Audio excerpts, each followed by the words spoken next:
नमस्कार, business Fortnite के YouTube channel पर आपका स्वागत है। आपके साथ मैं हूं दीपक और आज इस वीडियो में मैं बात करने वाला हूं कि कैसे आप income tax return file submit करते समय टैक्स डिडक्शन क्लेम कर सकते हैं। तो जैसा कि हम सब जानते हैं, इनकम टैक्स रिटर्न फाइल करने का सीजन शुरू हो गया है। केंद्र सरकार ने हाल ही में कोविड-19 महामारी की दूसरी लहर और करदाताओं के सामने आने वाली कठिनाइयों को देखते हुए आकलन वर्ष 2021-22 के लिए इनकम टैक्स रिटर्न दाखिल करने की समय सीमा 31 जुलाई से बढ़ाकर 30 सितंबर 2021 कर दी है। जैसा कि अब आपके पास टैक्स रिटर्न दाखिल करने के लिए अधिक समय है, तो आइए जानते हैं ऐसे कौन कौन से पेमेंट्स और इन्वेस्टमेंट्स हैं जो सैलरीड एम्प्लॉयड को टैक्स डिडक्शन क्लेम करने में मदद कर सकते हैं। सेक्शन 24B के तहत एक व्यक्ति को होम लोन पर ब्याज भुगतान और स्वयं के कब्जे वाली संपत्ति पर गृह सुधार ऋण के लिए 2 लाख के कर लाभ का दावा करने की अनुमति देता है। आयकर नियमों के अनुसार स्व अधिकृत संपत्ति के मामले में होम लोन पर भुगतान किए गए ब्याज की कटौती की ऊपरी सीमा 2 लाख है।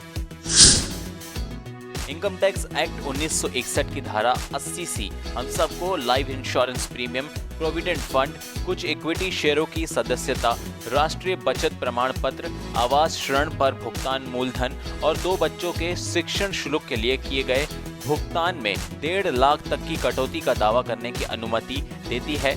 इसके अलावा सेक्शन 80CCC व्यक्तियों को बीमा कंपनियों की वार्षिक योजनाओं और पेंशन योजनाओं में किए गए भुगतान के लिए कटौती का दावा करने की अनुमति देता है। सेक्शन 80D के तहत सेल्फ और डिपेंडेंट फैमिली मेंबर्स के लिए हेल्थ इंश्योरेंस खरीदने के लिए भुगतान किए गए प्रीमियम पर कटौती की अनुमति है।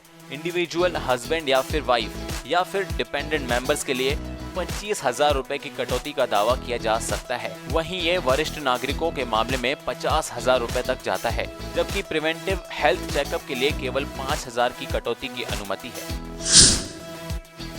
सेक्शन 80EE के तहत घर के मालिकों को आवासीय संपत्ति के अधिग्रहण के लिए गए ऋण के खिलाफ किए गए ब्याज भुगतान के लिए 50,000 रुपए तक की कटौती का दावा करने की अनुमति देता है। ये कटौती केवल 1 अप्रैल 2016 से 31 मार्च 2017 के बीच सैंक्शन्ड लोन के लिए लागू है। वहीं सेक्शन 80EEA के तहत 1 अप्रैल 2019 और 31 मार्च 2022 के बीच कोई भी होम लोन सैंक्शन्ड हुआ हो जो पहली बार आवासीय गृह संपत्ति की खरीद के लिए लिया गया है, उसे ब्याज भुगतान पर 1.5 लाख तक की कटौती उपलब्ध है। सेक्शन 80E इंडिविजुअल या डिपेंडेंट चाइल्ड और हस्बैंड या वाइफ के हायर एजुकेशन के लोन पर ब्याज भुगतान के लिए भुगतान की गई कुल राशि की कटौती की अनुमति देता है। इस कटौती की कोई ऊपरी सीमा नहीं है।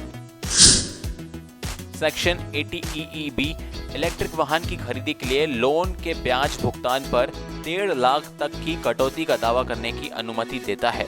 ये केवल 1 अप्रैल 2019 से 31 मार्च 2023 के बीच स्वीकृत ऋणों के लिए उपलब्ध है। तो ये थे कुछ पेमेंट्स और इन्वेस्टमेंट्स ऑप्शंस जिसमें आप टैक्स डिडक्शन क्लेम कर सकते हैं, लेकिन ये आप केवल पिछले वित्तीय वर्ष 2020-21 में किए गए पेमेंट्स और इन्वेस्टमेंट्स पर वर्तमान निर्धारण वर्ष कटौती का दावा कर सकते हैं। साथ ही ये कटौती उन लोगों के लिए उपलब्ध नहीं होगी जिन्होंने नई कर व्यवस्था का विकल्प चुना है। तो आज के इस वीडियो में बस इतना ही। अगर आपको ये वीडियो पसंद आया हो तो प्लीज़ इसे लाइक करिएगा, शेयर करिएगा और हमारा चैनल ज़रूर सब्सक्राइब करेगा। Thank you.